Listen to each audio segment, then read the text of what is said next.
when I look at this event you have coming up here, the Night of Hope, the Gala, Hmm. it's a little different than some church organizations Yeah, do.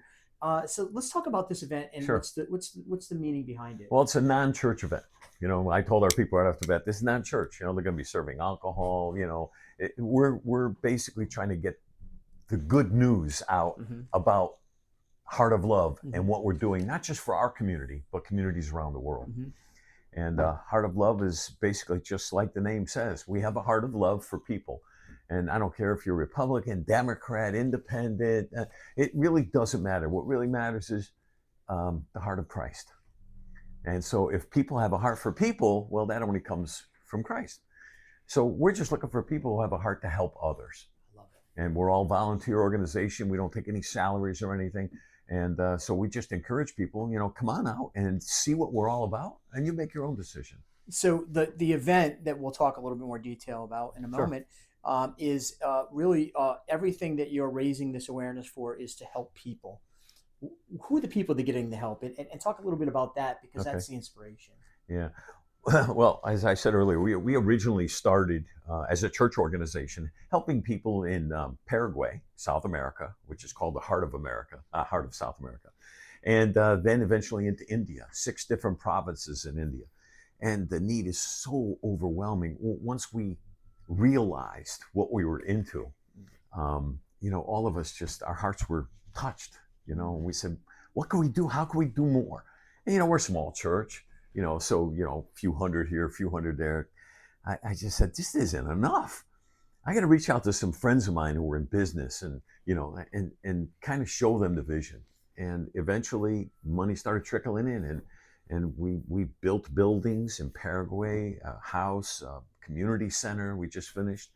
In India, we're in the process of building a medical center, which will be a free medical center for hundreds of kids. It's amazing. An orphanage, which is now housing 85 children.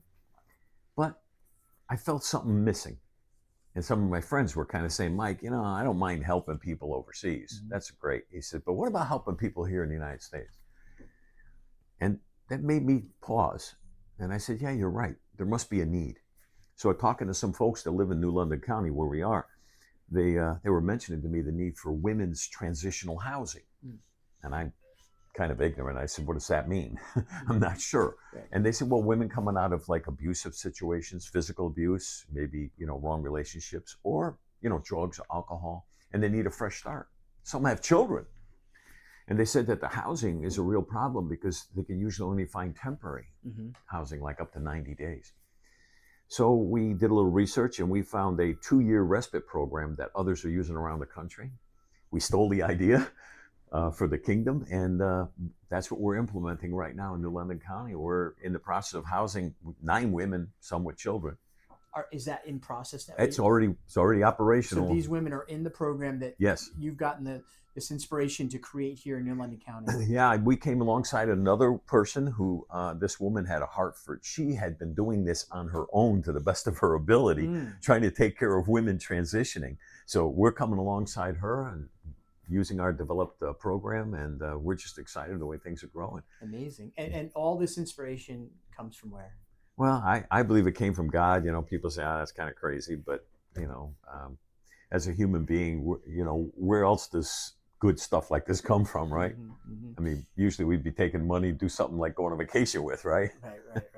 The human nature side. So interesting enough that you really started your passion in outside of America, but then it was brought to your attention. Hey, we have it in our backyard. Yeah. And so I find it. Where's the vision for that local? Where do you want to see that grow to? Oh man, I would love to see it grow across the state. Okay. I mean, I grew up in Waterbury. Waterbury surely needs help. So does Norwich. Not just New London. So does Bridgeport, Hartford. I mean, where do I stop, right? There's just it's so like much small potential. town, big town today. As I drive around, not just the state of Connecticut, people need help everywhere. Food Absolutely. shortage. I mean, it just seems so much. So I see this as a need, especially in that area. Are you reintegrating the children in with the moms? I meant to ask that question. Key. That's so key. And a lot of the women already got into the system, if you know what I mean. Government. And of course, government means well. I think in general, government starts out with a great idea, but then there's people, and then there's greed, and then there's all the other situations that go along with it. And then there's underfunding, or as we're seeing around the country, too much money being spread around. And so we're going to do our best to help in those situations as well, to get the family reunited. That's the key. Strong families build strong communities, build strong cities, build strong nations. Love it, love it. So we could ask you, to talk about this probably for the next 10 hours because I'm excited. Because, in all fairness, Mike, I've seen a lot of people doing a lot of great work, but this kind of, to me, just first look, you've taken away all those things that could weigh down a project like this. You're making it very simple. You're raising money for a purpose, and the money, you just told me this, I want you to reiterate it on that camera. Yes. Every dollar is going where? Every dollar goes directly to the children and women in need. We take no administrative costs out of it. We raise that money separately. And that's the model we're going to use going forward, because I find that today a lot of nonprofits have a bad name because of politicians or whoever, seeing funds coming in and, putting their hands in the till where it doesn't belong. Right. Let's help the children. Love it, love it. The event, let's talk a little bit about that. So it's coming up on May 15th. Yep. Exciting over at of course, the Foxwoods property. Lake of Isles. Lake of Isles, a beautiful place. Talk a little bit about what people can expect at that event, to come out. We're blowing it out, baby. This is top notch to try to attract people who have a heart to give. People say, well, you're going after the wealthy. Well, anybody. I mean, you don't have to be wealthy to want to help children. Now, of course, wealth helps. But it's $150 a plate for dinner. That's a lot of money, But is it really, when we look at how much we spend as a regular, consumer in Connecticut? Right. So we decided to make it top notch. And in doing so, we're talking valet parking, hors d'oeuvres and drinks available. It's a great night out. And not only that, we've got a great musician, Fradiani. Nick Fradiani, going to be coming in and taking care of the music up front. And then after dinner, we have Avenue Groove. They are the #1 band in Connecticut. I mean, they've been at the Children's Hospital Gala. $1,000 a plate dinner. Wow. I mean, these guys are good, 6-piece band. They are the best. And they're coming to provide the entertainment for the, dancing and the end of the evening. So it's just going to be great. Food off the charts, prime rib, stuffed chicken, a vegetarian dish if someone's vegetarian. We try to cover all the bases. Just a great night. Silent auction, things will be there. Our main goal is, of course, is to raise money. But even if we only broke even, this is our first event. Yep. The idea is to get the word out about what Heart of Love is doing. I love it.